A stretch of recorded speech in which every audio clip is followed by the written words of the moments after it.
Climate change is not a buzzword. Climate change is a reality. It has consequences not only in the environment, also in our societies, in our economy, in our countries, in our lives. I had a nice conversation with a world opinion leader, Alexander Verbeek, about climate change, who from Netherlands shared with us his point of view of what we are currently facing with climate change and global warming.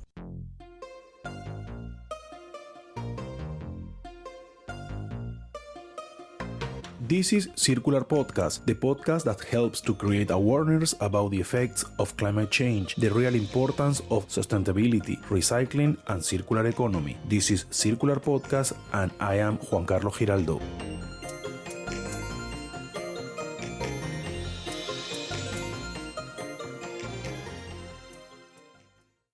Well, as I mentioned in the intro, I am here with Alexander Verbeek in One Connection, Boston, in Netherlands. Alexander, thank you for your time, and really I appreciate your kindness to accept this interview. How are you? Yeah, I'm fine. Hi, JC.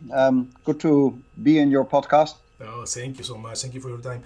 Alex, I have 4 questions for you. And my first question about the climate change is, does climate change go beyond the global warming and pollution? Yeah, I think there's some confusion on all the terms. You hear global warming, you hear climate change, you hear other people talking about the weather that is changing. Mm-hmm. Well, the easiest one is the weather. The weather is always changing. The weather is just, what it feels like now outside. And it can easily be 5 degrees warmer tomorrow, and that's nothing to worry about. It has always been like that. Mm-hmm.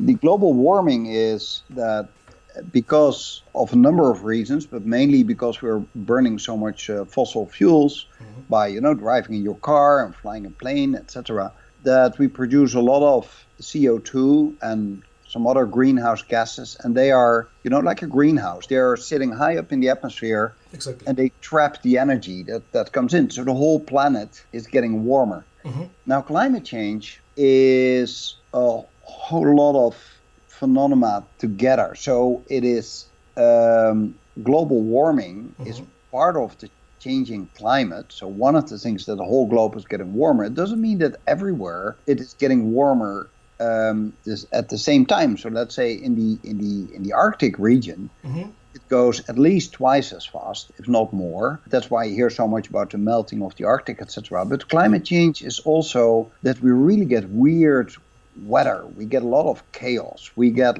more severe hurricanes. You get longer and more severe droughts. If you look, so if you stay in America, let's say if you look at, I mentioned the hurricanes, but also let's say the droughts in California. I mean, that is clearly related to climate change. And we're now only at the beginning of climate change. We've now only seen 1 degree Celsius, so let's say there's roughly about 2 degrees Fahrenheit warming worldwide. And at the end of this century, there will be 4 degrees Celsius, which is going much more if we stay on the present track. And that will dramatically change our lives on this planet. Yeah. And so we have to do everything we can to avoid that. Right. But in that case, something that was very interesting that to me, Alex, is the thing that you mentioned right now, but how this climate change have consequence in the society. For example, this specific girl that you talk about in Malawi, this is very, very particular. And I thought, how many people have this kind of situation about the effect, the consequence of climate change, right? Yeah, let me explain that example. This is a project of a number of journalists and researchers in Southern Africa that are, it's called Children Under the Sun, that are documenting how climate change on the ground is changing the lives of girls in Africa. And to give this specific example, and this is, I'm referring here to an article in The Guardian that was specifically about this girl who's called Natanya.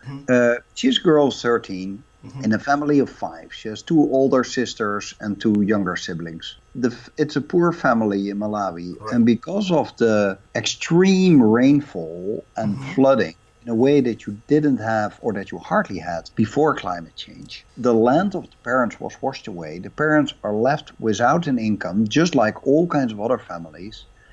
and the parents simply have no food to feed the children. The two eldest girls were married when they were 18, they left the house. But then a man comes in the village and he says to the family, I want to marry your daughter. Basically meaning you buy her for only $25. Yes, And unbelievable. parents simply have no other option because the two younger children are dying of hunger. Right. And so they marry off the girl who is then, this Natonya is now 13. She was married when she was 12. She's now 1 year older. She has her first child on her lap. Statistically, we know that girls in this situation will on average get more than 5 children.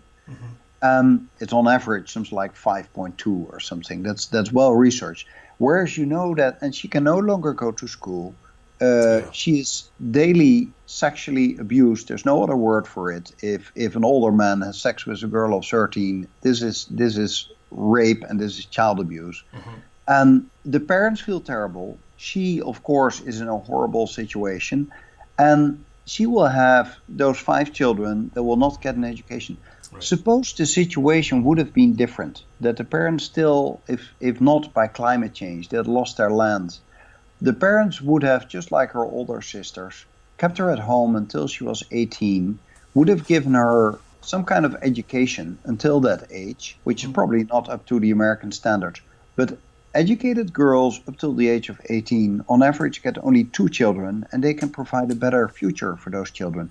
So this is the climate change story that you don't hear. You know, people are complaining that they can't go skiing in Aspen anymore, or that maybe it gets so hot in the summer. This is the ugly face of climate change, and we talk about millions and millions of children and vulnerable people all over the world that are daily affected by climate change. For them, it's already a reality, a daily reality. This example that you mentioned right now, that the people complain because in Aspen, or the ski places are melting, or some lands are very dry. It's like it's nothing comparing with the consequence that you mentioned about this young lady.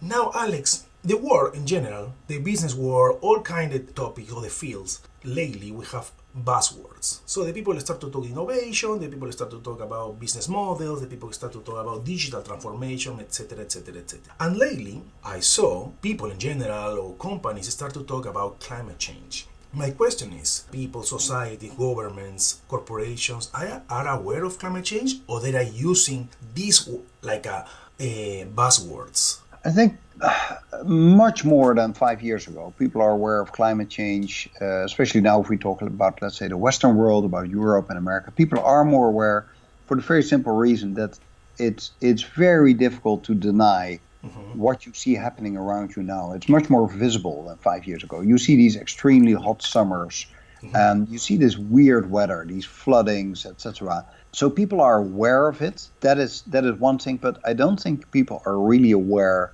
of the severity of the impact of climate change. It is absolutely underestimated. It's by policymakers, by the media.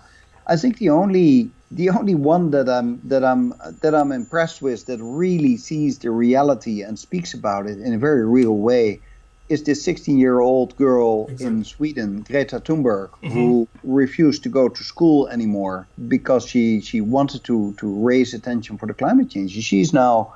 She has now more than 1 million people that sometimes on Friday, children that are not going to school because they tell to our generation that we should hurry up, that we should actually take the right measures.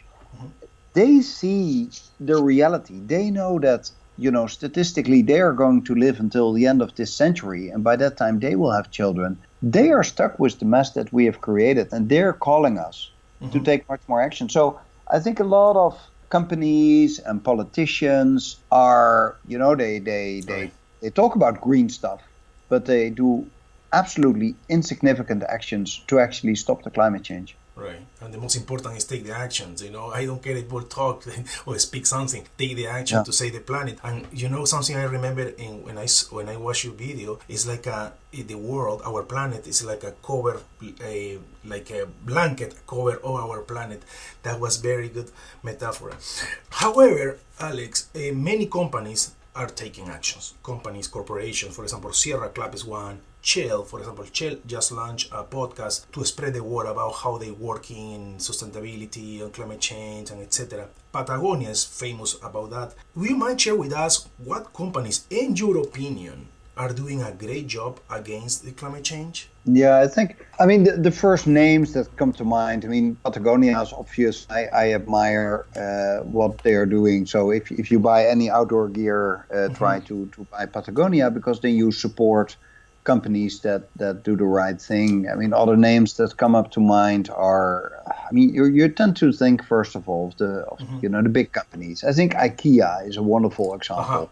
Okay. So they now provide worldwide solar panels on their shops that they use for the energy in their shops. But for instance, in Europe, they've set the target much higher. They say we're going to produce at least twice as much energy than we actually need for ourselves, and we can feed that extra energy back into the grid. And they do everything they try to, use less wood, etc.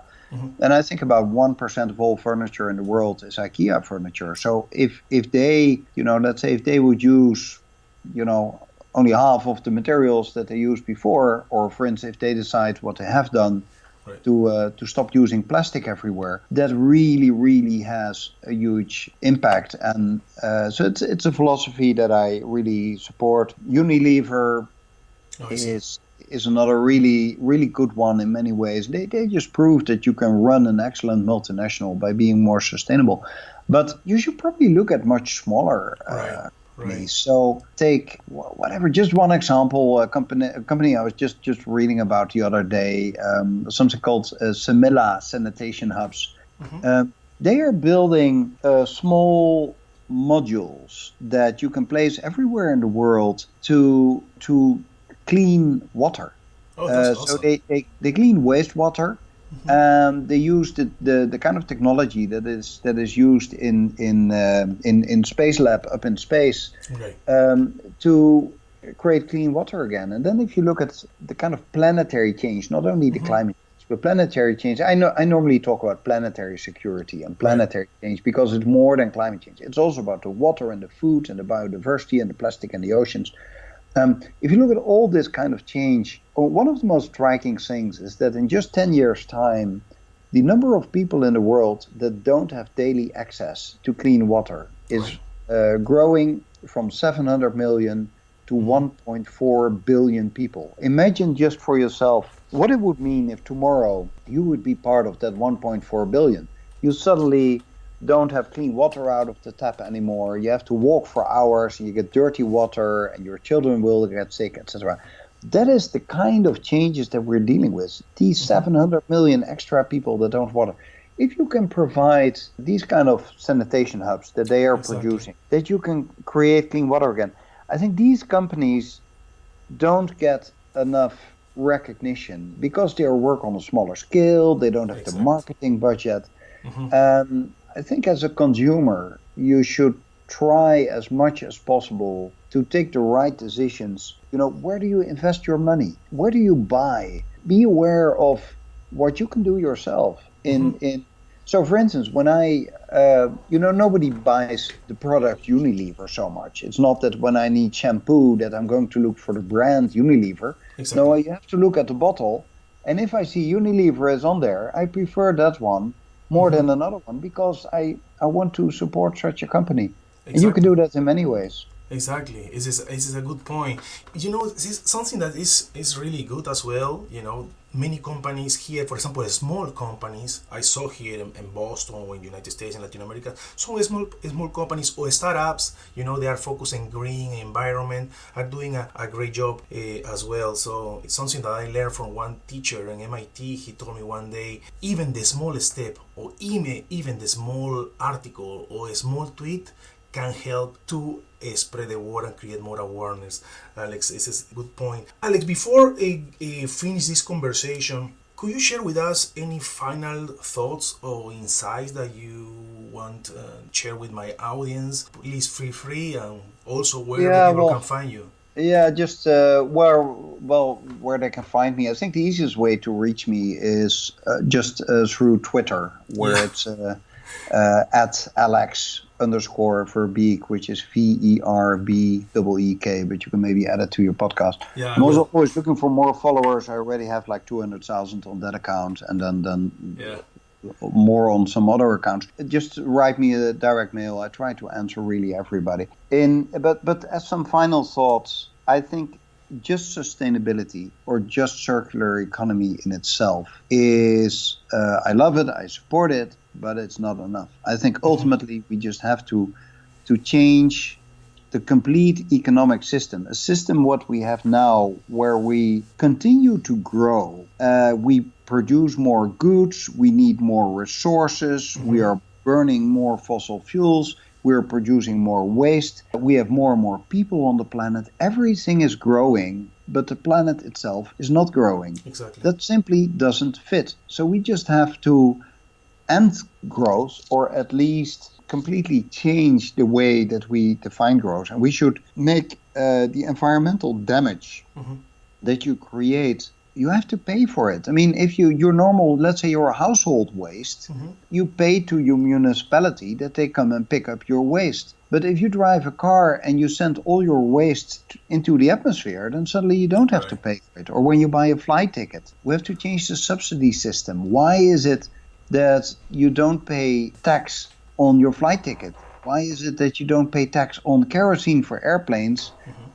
We are just subsidizing exactly that kind of behavior that is ruining our planet. So if there are some final thoughts, I mean, that is the big picture. So if you vote in whatever country you are and you have some kind of elections coming up, look for those candidates that really have a long-term view for this planet. And the other thing I would like to say, if you still give me a minute, is look at what you can do yourself in your own life. I mean, try to fly less. Flying is a huge contribution to climate change. Exactly. And the other thing is eating meat. I mean, try to eat less meat. I mean, meat, it is absurd how much energy and land and animal lives are wasted in producing that meat. And your doctor will tell you that it's not good to eat that much of meat. So it's good for your own health as well. It's better for the health of the animals, and it's better for the health of the planet. Exactly. So, Alex, I don't eat red meat 10 years ago. That is very good. Well, I don't eat any animal that lives, so I'm a step further. Right. But it's a good step. I mean, stop with eating beef. That really has already a lot of impact. But look at nowadays, the alternative forms of meat. I mean, 5 years ago they tasted awful. Nowadays, you have to blindfold me, and I really cannot tell you the difference between meat and plant-based meat products. That is a very good development.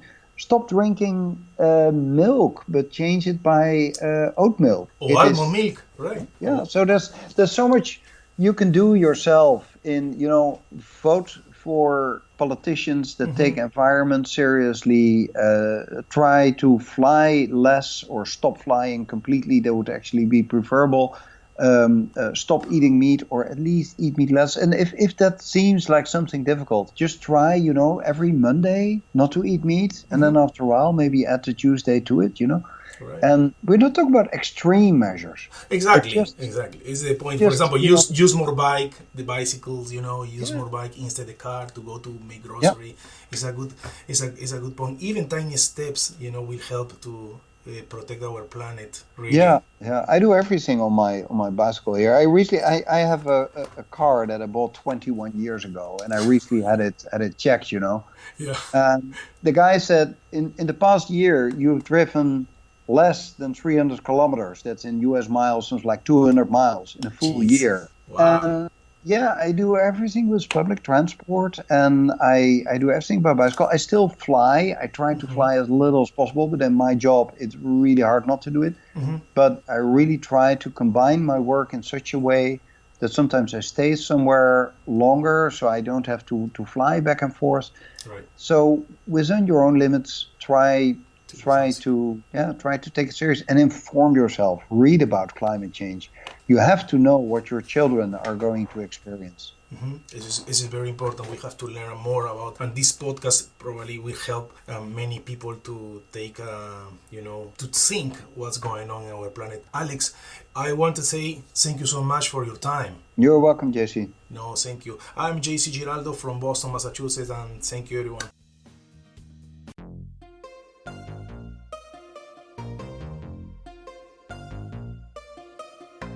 This is Circular Podcast, the podcast that helps to create awareness about the effects of climate change, the real importance of sustainability, recycling, and circular economy. This is Circular Podcast, and I am Juan Carlos Giraldo.